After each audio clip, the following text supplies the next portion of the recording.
Boa tarde a todos, bem-vindos a mais um SIG de Radiação e Saúde. Hoje, deixa eu dar uma informação. Nós vamos ter a apresentação em torno de 20 minutos a meia hora e depois nós vamos abrir, como sempre, o áudio, tá? Ou bate-papo para vocês fazerem perguntas, tá bom?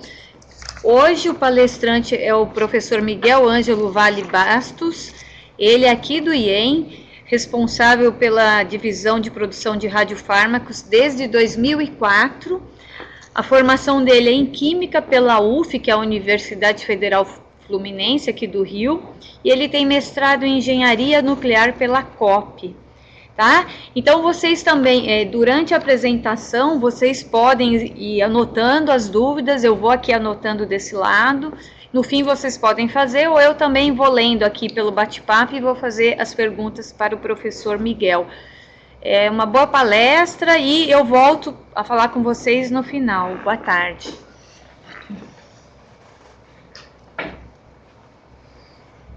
Vamos ver se eu me saio bem.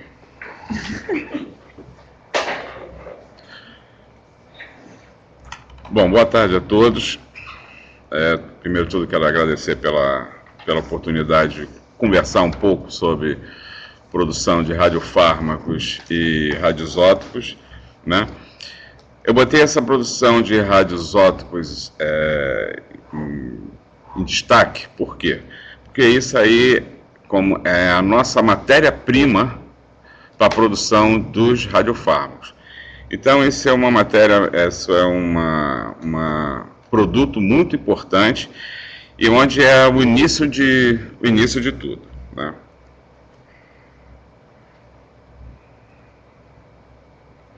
Page down. Estou indo, mas ele não está indo. Então, acho que vai ter que clicar aqui mesmo. Tá ok. Bom, radioisótopos a gente pode ser produzido tanto por ciclotron, por aceleradores, como por reatores nucleares. Eu mantive o foco aqui em ciclotron, porque aqui no instituto onde eu trabalho nós temos 2 aceleradores de partícula. Então eu vou me deter falando a produção utilizando o ciclotron, né? Ciclotron é uma máquina, né, eletromagnética, ela pode acelerar partículas como prótons, hélio, a milhões ou bilhões de elétron-volts, numa trajetória circular sobre um intenso campo magnético. Aqui nessa figura vocês podem ver, são 2 aceleradores. Nós temos um acelerador data de 1974 e o outro é um acelerador mais novo, ele é dedicado à produção de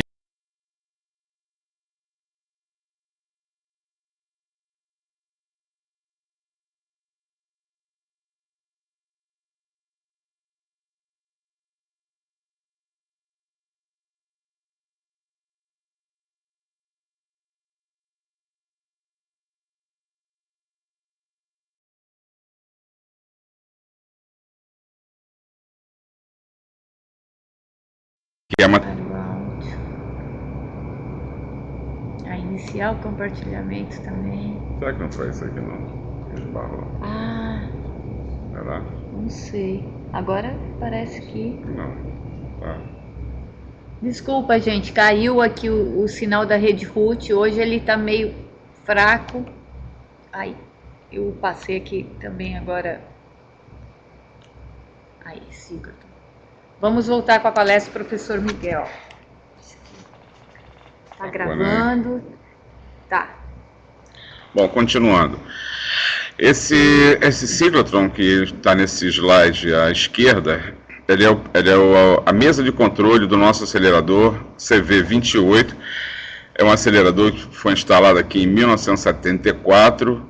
Ele só existe 2 no mundo funcionando até hoje e ainda bem que ele é a nossa ferramenta de trabalho, muito poderosa ela. Aqui à direita nós temos um acelerador que é o RDS-111, é um ciclotron compacto para a produção, basicamente, como já tinha falado, de flúor. que é para a produção do FDG. Isso aí é uma visão do interior desse acelerador mais novo, né? Eu acho que eu levaria muito tempo para explicar como é que funciona, né, a aceleração de uma partícula, mas rapidamente a gente pode ver essas duas, onde tem esses sinais de positivo e negativo, são os Ds onde são responsáveis pela aceleração de uma partícula próton, por exemplo, né, pela mudança do campo elétrico, e todo esse sistema aí está sobre um intenso campo magnético.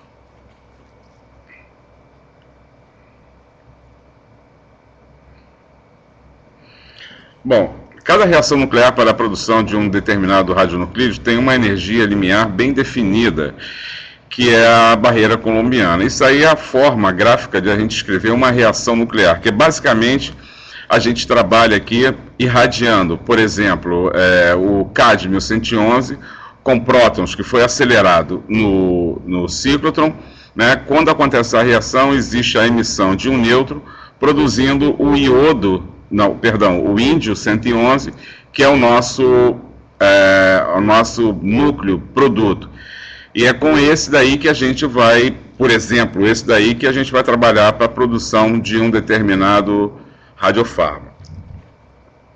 Então, ou seja, o nosso cádmio 111 é o núcleo-alvo, o índio 111 é o nosso núcleo produto, a partícula incidente é o próton e a partícula emitida é o nêutron. Então, dependendo da energia da partícula incidente, nós poderemos ter a formação de vários produtos, né, de um mesmo nuclídeo. Obviamente eu não quero aqui fazer ninguém entender, mostrar como é que funciona uma reação nuclear. O intuito desse vídeo, desse slide, é mostrar que, por exemplo, se eu irradiar o Ith-89 com prótons de 40 MeV, eu vou ter a formação todos esses produtos, né, com PN, PP, PPN, P2P, a partícula emitida, né, 3N. Então aí a gente já começa a estudar, né, a trabalhar com, eu chamaria de custo-benefício. De repente, se eu estou interessado em produzir o ítrio, o zircônio 87 para essa reação, ítrio mais P, dando o zircônio 87 e saindo 3 nêutrons, se esse radionuclídeo, o zircônio 87, é o que eu quero, o resto para mim eu vou considerar rejeito, né, sujeira. Então daí eu falo assim, não, então de repente não é interessante eu irradiar o ítrio com prótons, com essa energia de 40 MeV. Então de repente eu tenho que fazer um estudo para saber qual é a melhor energia no ciclotron, a velocidade, a energia da partícula, para poder eu obter esse meu produto com o mínimo de contaminantes possíveis. Que, por exemplo, o zircônio 89, o ítrio 89, o ítrio 88, o zircônio 88, isso tudo para mim vai ser um rejeito, que isso vai me atrapalhar futuramente na produção do meu radiofármaco. Então a gente tem que trabalhar com certas, mantendo sempre na cabeça o quê? O que pode ser alguma coisa que venha contaminar o nosso produto no início, tá? Isso aí, possivelmente, no final do nosso processo, isso vai dar uma dor de cabeça terrível para a gente poder separar o que a gente quer dos nossos contaminantes. Então, a gente já tem que começar a pensar, desde o início da produção, quais são as melhores vias de produção para a gente poder ter um produto o mais puro possível. Às vezes, nem sempre uma produção tremendamente boa, elevada, com uma alta eficiência, com um alto rendimento, às vezes pode atrapalhar a gente lá no final. Tá? Então, a gente deve procurar eliminar ou minimizar ao máximo a formação de contaminantes. A gente usa um gráfico, né, que a gente chama de a função excitação. Tá? Isso é um gráfico que a gente monta variando a energia da partícula, né, medindo-se a probabilidade de acontecer essa reação. Então, se a gente olhar nesse slide daí, nessa reação, nessa curva que está em rosa, o pessoal vê a rosa aqui, não é? É uma reação P2N. Supondo que essa é a formação do que a gente está interessado, tá? Então, você pode perceber, se eu irradiar uma partícula que vai de 40 MeV até 20 MeV, toda essa área embaixo dessa curva vai ser a nossa produção. Mas repara que essa reação P3N, em amarelinho, e essa em branca, P2N, elas se cruzam. E isso é a formação de nossos contaminantes. Então, de repente, onde está essa faixa verde, essas duas setas verdes no eixo do X.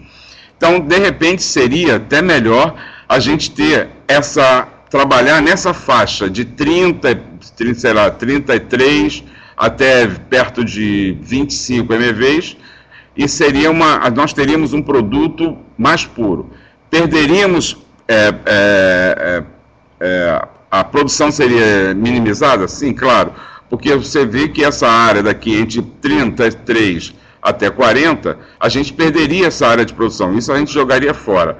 E no início também, entre 20 e 25, mais ou menos por aí, também nós iríamos desprezar essa produção e trabalhariam só com essa faixa do meio. É outro custo-benefício. E isso ajudaria a gente a minimizar ao máximo os contaminantes, para não nos atrapalhar no final. Porque o que a gente quer no final? A gente quer um material com a menor quantidade de contaminantes possível. A gente quer um radiofármaco que seja muito, muito mais puro possível. Tá? Agora, existe vários tipos de alvo. A escolha do alvo, ele tem que ter o maior rendimento de produção, menor formação de contaminantes, alto ponto de fusão, alta condutividade térmica, preferencialmente monoisotópico ou enriquecido. Os materiais alvos que a gente pode utilizar para irradiar no ciclotron pode ser materiais óxidos, líquidos, gases e metais. Né? Agora, o maior rendimento de produção, claro, a gente vai escolher um certo alvo, né, onde que a gente vai irradiar com o ciclotron para a produção do nosso material. E esse material que a gente vai escolher, a gente tem que estudar para que ele tenha menor formação de contaminantes, um alto ponto de fusão, porque as temperaturas são tremendamente elevadas durante a irradiação, né? Os prótons batendo nesse alvo, ele tem uma grande quantidade de energia, né, numa área muito pequena. Alta condutividade térmica para refrigerar esse alvo e ser preferencialmente monoisotópico ou enriquecido. Eu diria aí em torno de 95% para lá. Quando você está trabalhando em grandes escalas, você geralmente, em grandes escalas de produção, você geralmente usa materiais enriquecidos, né? Tanto para trabalhar com a pureza e você ter um alto rendimento. Um grande problema que a gente tem, e é que esse material enriquecido, aí meia dúzia de 5 ou 6 países do mundo é que tem essa tecnologia para enriquecer o material. E ele é tremendamente caro, é importado, é muito complicado você importar. Mas a gente não pode fugir dessa linha. Isso aí é só um exemplo de um alvo, tá? A separação química. Isso aí é outra coisa, é outro aspecto que tem que ser bem observado. Existe aqui, a gente tem, obviamente ninguém vai precisar saber, destilação a seco, uma troca iônica, destilação, uma precipitação, uma extração por solvente. Então, existe vários métodos de separação química que os químicos sabem bem. Agora, nem sempre, voltando ao custo-benefício, nem sempre aquele que te dá um excelente rendimento de separação seria o melhor para você poder trabalhar em altas taxas de produção. Por exemplo, a gente tem aqui extração por solvente, onde você tem um vidro que você joga dissolve um material, você bota lá dentro, você bota um líquido, uma solução líquida, uma solução orgânica, você chacoalha para separar o teu produto do teu alvo, o que a gente quer. A gente tem um material que foi irradiado, a gente quer tirar o nosso material que foi produzido lá pela irradiação. Então, esse aí é um exemplo. Agora, supondo que esse aí dê um rendimento muito alto de separação, que a gente tenha uma boa eficiência de separação, será que ele é viável para a gente trabalhar com ele? Que, por exemplo, nessa aqui eu tenho uma resina trocadora de íons. É uma resina, é um polímero, tá? Onde a gente, depois de dissolver esse material, a gente joga os dois, né? O alvo dissolvido. Então eu vou ter em solução o meu alvo, né? E o meu produto. E eu passo aqui dentro. Então eu escolho essa resina para ela ter afinidade por um dos dois.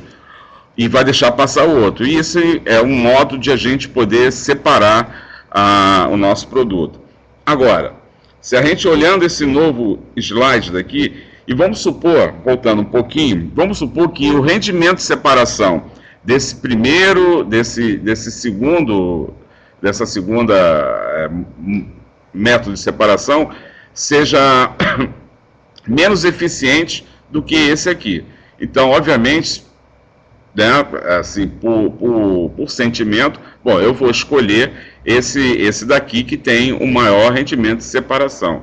Mas, quando a gente olha, né, aonde a gente vai ter que trabalhar, que é dentro de uma célula blindada, onde você tem apenas um visor de chumbo e uma manipuladora para você poder trabalhar, aí você imagina, como é que com isso eu vou trabalhar dissolvendo um alvo, botando dentro de um frasco, agitando esse frasco, deixando ele separar para você ver os níveis das soluções separando. É muito complicado, é muito complicado.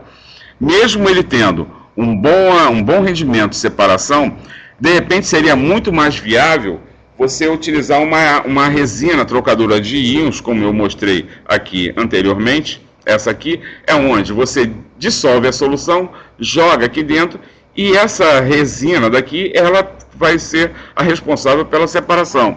Depois que você separou, você passa outra solução lá dentro para eluir o material que você quer, tá? Então aí aí você já conseguiu separar o teu material. Então você olha só, né? Então é muito complicado você botar um sistema apesar de ser eficiente para poder separar o material, ele se torna inviável de você utilizar ele dentro de um sistema desse aqui, tá? Para você ver, esse aqui é muito complicado, tá? Você montar um sistema, é possível, claro, sim, é possível, mas o que acontece? A probabilidade de ocorrer falhas é muito grande. Tá? Outra característica é geralmente você trabalha com materiais que são chamados livre de carregador. O que é isso? Às vezes a separação química, né, se você vamos imaginar que a quantidade em massa de um material, de materiais que a gente trabalha para fazer a marcação de um determinado radiofármaco, tá? Em massa, a quantidade de massa é na ordem de 10 a menos 12, 10 a menos 13 do grama. É uma quantidade muito pequena em comparação à massa do teu alvo, a massa do material que foi irradiado no ciclotron, que gera aí em torno de 1 grama, né? Mas 1 grama em comparação com 10 a menos 12 do grama é um negócio absurdamente grande, né? E isso às vezes complica muito na hora de a gente poder separar essas duas massas muito grandes. Às vezes, o que acontece? Você te facilitaria até você utilizar, aumentar a quantidade do material que você está querendo separar. Então, você, desse teu radioisótopo, você adiciona um pouco de outro isótopo igual, mas em quantidades menores, né? É difícil até explicar assim, mostrando só no vídeo, né? E você poderia adicionar uma quantidade não radiativa do teu isótopo que você está querendo separar, do teu radioisótopo, tá? Isso ajudaria tremendamente na tua separação. Só que, vamos pensar, mesmo que você bote uma quantidade muito pequena, sei lá, na ordem de 1 micrograma, ele assim mesmo é uma quantidade muito grande, né, em relação ao teu mesmo isótopo radioativo. Agora imagina, quando você for fazer a marcação, né, do teu radiofármaco, ou seja, você vai implantar esse material radioativo junto com o não radioativo, que ajudou na nossa separação, numa molécula orgânica que seja lá o nosso radiofármaco, vai haver uma competição muito forte em relação ao não radioativo com o radioativo. E isso, com certeza, isso vai baixar tremendamente o teu rendimento de marcação.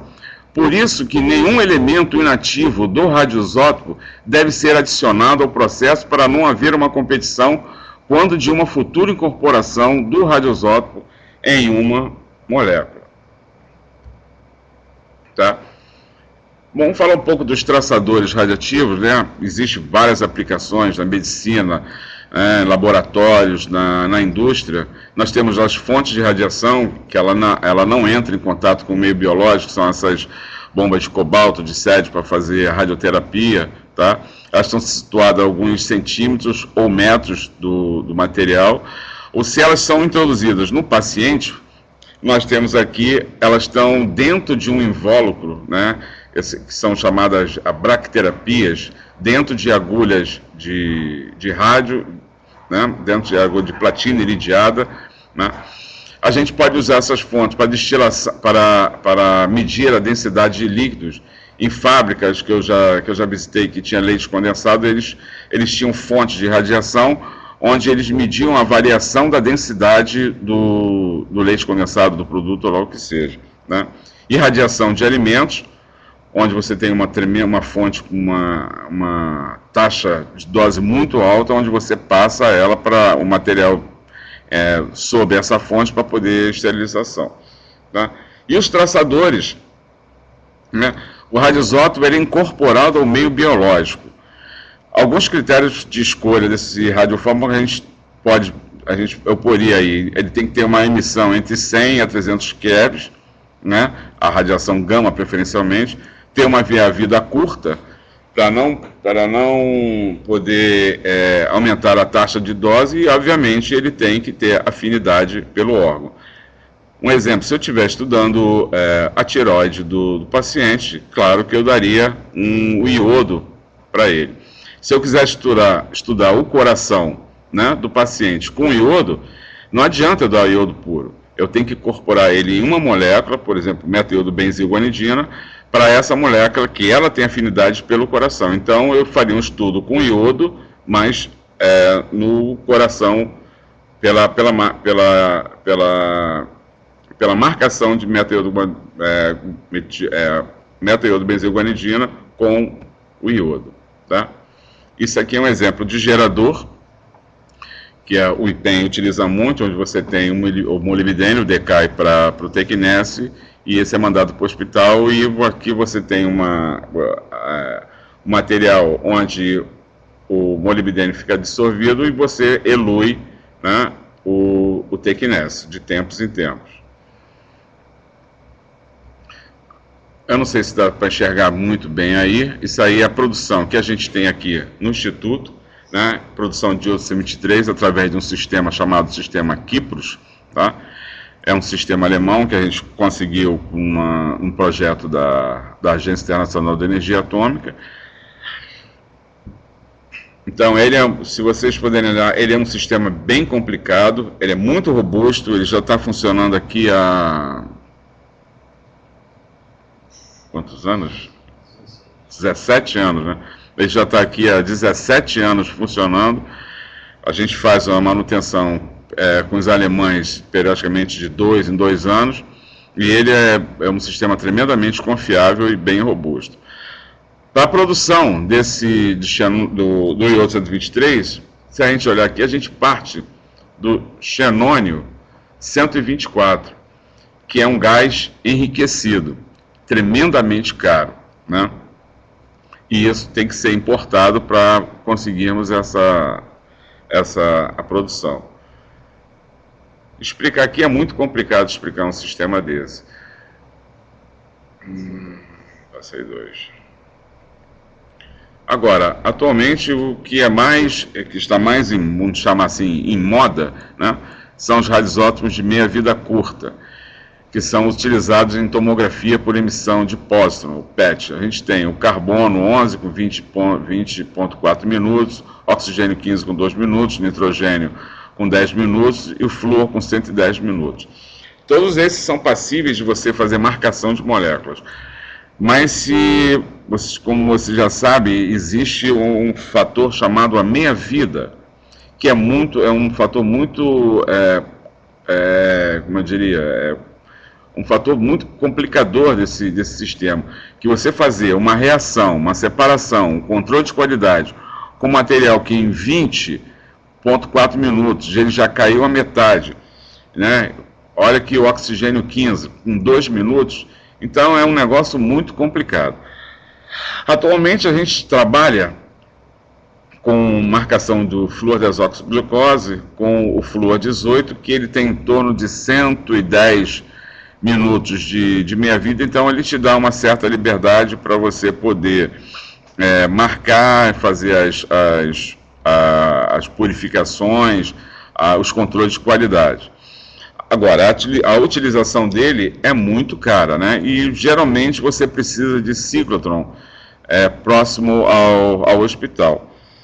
Um dos maiores, quem começou essa produção de flúor aqui no Brasil foi aqui no IEM e o IPEM lá em São Paulo. E nós chegamos a mandar flúor para outros estados da federação, Bahia, Espírito Santo, Minas, mas isso aí, a logística desse envio é muito complicado, né? Porque tudo depende de avião, e nos aeroportos eles precisam de não sei quantas horas, então você tem que mandar uma atividade estúpida para o camarada lá receber lá 10 miliquiri, que geralmente é uma dose que é aplicada ao paciente. Agora já está melhor porque tem outras unidades da CENEM, como em Belo Horizonte e lá em Recife, onde eles já têm ciclotron e eles já produzem o flúor 18, então já deu uma certa estabilizada. E fora os outros produtores particulares que já estão investindo na produção do flúor também. Isso aí é a produção de FDG, onde tem o flúor 18, é a nossa matéria-prima, né? A gente utiliza esse ciclotron, pela uma reação oxigênio 18, PN, obtendo o flúor 18. Para obtenção desse flúor, a gente irradia água enriquecida no oxigênio 18, a 96, 90, até mais 97, 98%, onde é outro material que tem que ser importado, tá? Isso aí é uma visão do ciclotron, é outra visão do ciclotron. Ele é um ciclotron pequeno, ele é auto-blindado, então durante a radiação você pode circular em volta dele, o que é diferente daquele que eu mostrei lá no início, que é um ciclotron muito antigo, onde a parede dele é em torno de 1 metro, ele fica dentro de a gente chama de caverna, que ela tem cerca de 1,80 m de espessura, para blindar a radiação. Esse daí é uma foto do ciclotron antigo, dá para ver que a complicação que é ele, a quantidade de fio, de cabos, né? E essas paredes aqui atrás, a lateral, o teto, ela tem em torno de 1,80 m de espessura. Esse é o painel do ciclotron, que um operador leva perto de 1 ano para poder operar com confiabilidade esse sistema, tá? Isso aqui, então, essa aqui é a gente chama de caverna, é um sistema onde a gente monta cada linha de produção. Isso aí é tipo de chamar de caverna mesmo, pequenininha, onde a gente tem essa para flúor, tem uma do lado para iodo. Agora, isso aí é uma vista do alvo para irradiação de água, né, irradiação de água para a produção do flúor.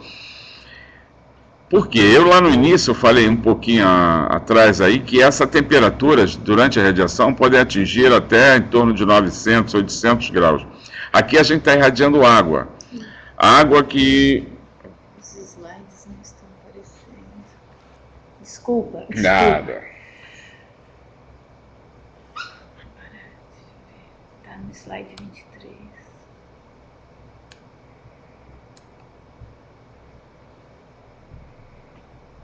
O que está acontecendo?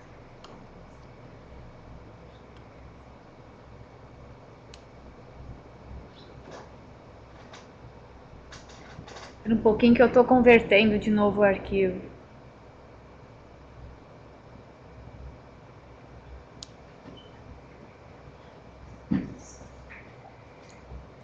Estou sentindo falta de giz. Eu tenho que ter giz na mão, me enrola. Quer escrever, né? Lousa. Da época de giz, ainda estava no segundo slide.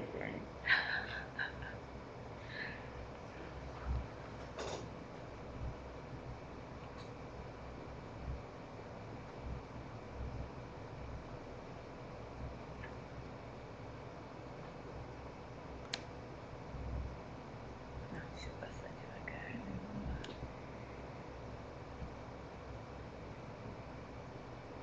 Mas ele estava indo tão bem.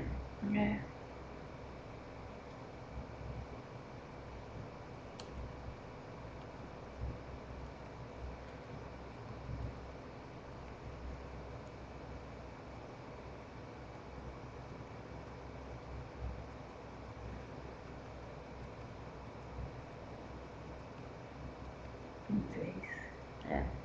Você está vendo os slides agora? Já recebeu sim. Sim. Ok, então vamos continuar. Wagner não?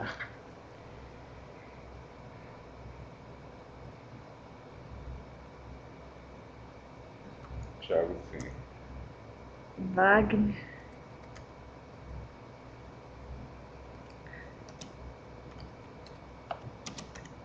Está vendo agora?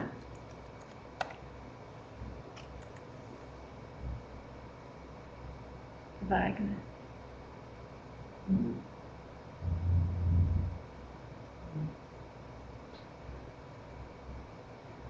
Ah, tá. Ele vai sair e entrar novamente. Ok. Agora, Não, aí vamos... Não, acho que não dá. Porque às vezes é o computador de cada um também. Opa, tá aqui, né? Desculpa. Agora vamos dar 2 minutos pro Miguel lembrar onde ele parou. não, já tá. Como ele está sentindo falta de giz, então aqui para ele agora poder voltar à tecnologia. Tá escrevendo na tela, mas tudo bem.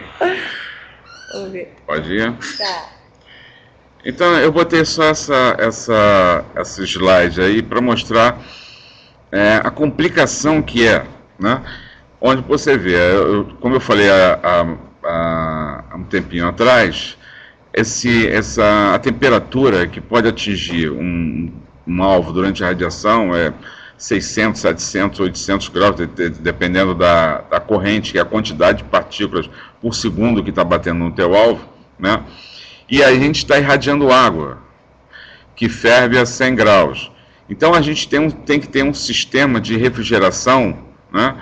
A água ela é irradiada sob pressão, que é para a gente tentar minimizar o máximo que essa água ferva.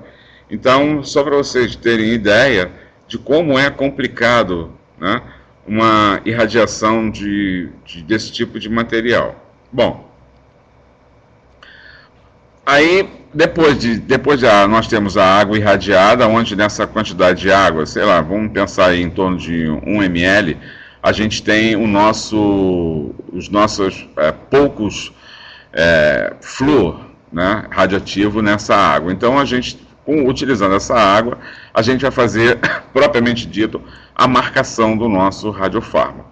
Nesse caso aí, a produção do flúor 18, onde a gente tem, quando nós começamos, nós tínhamos alguns módulos de síntese, né, que eles já são comerciais, né, para a produção do nosso material. Mas se vocês observarem a quantidade de frascos que são adicionados aqui, né, com reagentes, um negócio, era muito complicado. Até como brincadeira a gente dizia que esses módulos lá eu diria que a gente começou em 2003, 2004, mais ou menos isso, né?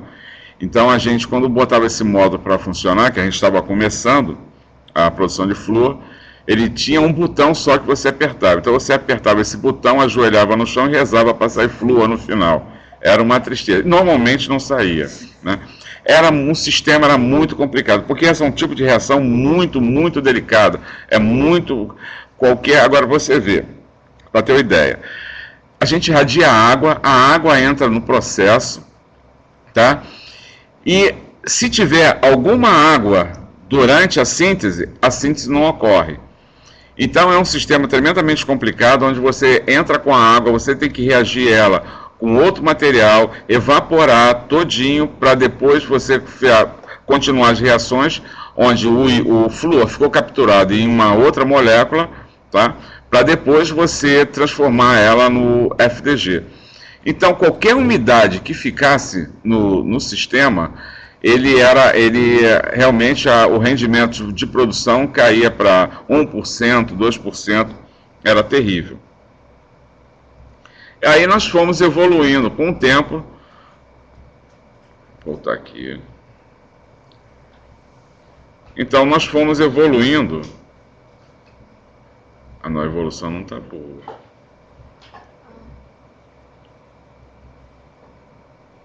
Próxima. Ih, passa o próximo. Próximo. Espera aí que eu vou compartilhar aqui vou fazer uma outra tentativa. Vou compartilhar uma outra tela, aí a imagem do Miguel não vai aparecer. Como que é o compartilhamento?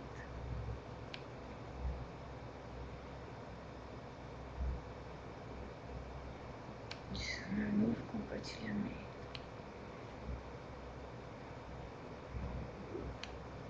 Não.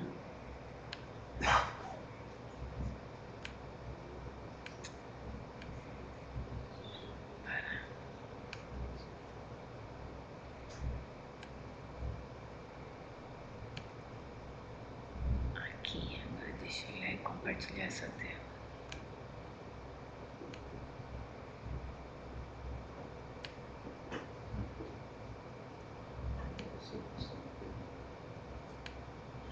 Aqui.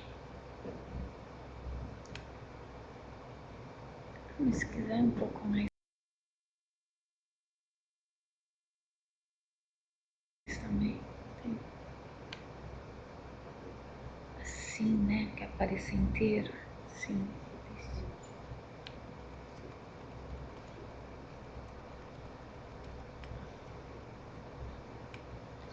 Estamos em qual? Pode passar. Era 23, né? Não, você já passou. Já foi. Estava no módulo. Isso aqui, né? Deixa eu só ver uma coisa. Tá, então vamos ficar...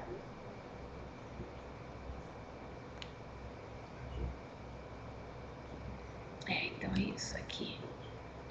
Vocês estão vendo?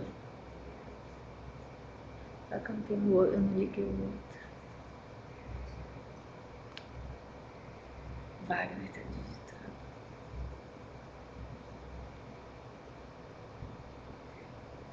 Não. Não, tá.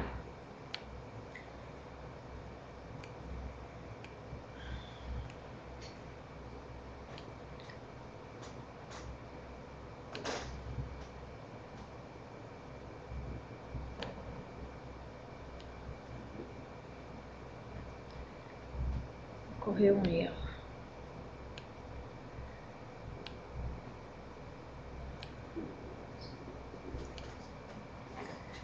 Espera um pouco, gente, que eu tô tentando aqui. Não. Espera aí. Posso tirar o fundo? Pode. Eu vou tentar uma outra coisa.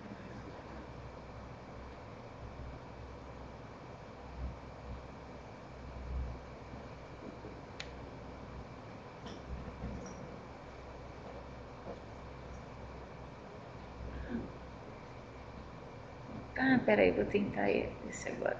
Compartilhar essa tela. Compartilhar minha tela.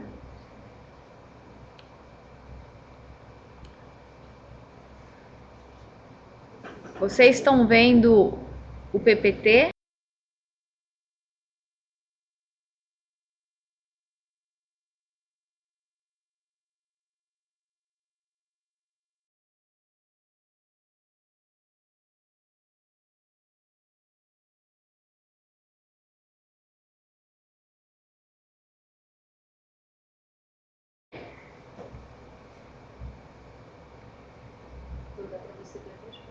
Mensagem de Wagner. Sim.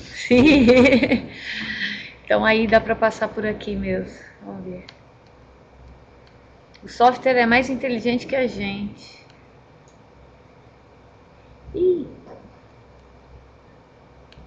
Espera só um pouco. Ali.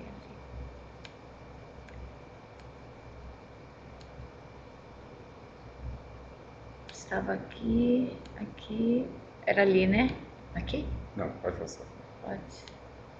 Aí, pode passar. Aqui eu acho que vai, né? Tá. Aqui tá indo. Isso. Pronto, vamos ver. Isso, então vai continuar a palestra. Desculpa. Mas aí não estão me vendo, né? Não, agora sem imagem. Então, esse daí era a evolução dos módulos de síntese. E hoje em dia a gente está trabalhando com esse módulo de síntese, que ele é um módulo da GE, ele é tremendamente confiável, tá? Onde a gente já trabalha com kits, que a gente tem esse kit aqui, já vem com todos os reagentes, inclusive água que entra no processo. Isso aí é até uma solicitação que é uma preferencial da Anvisa, você trabalhar com kit, né? Porque as empresas elas são acreditadas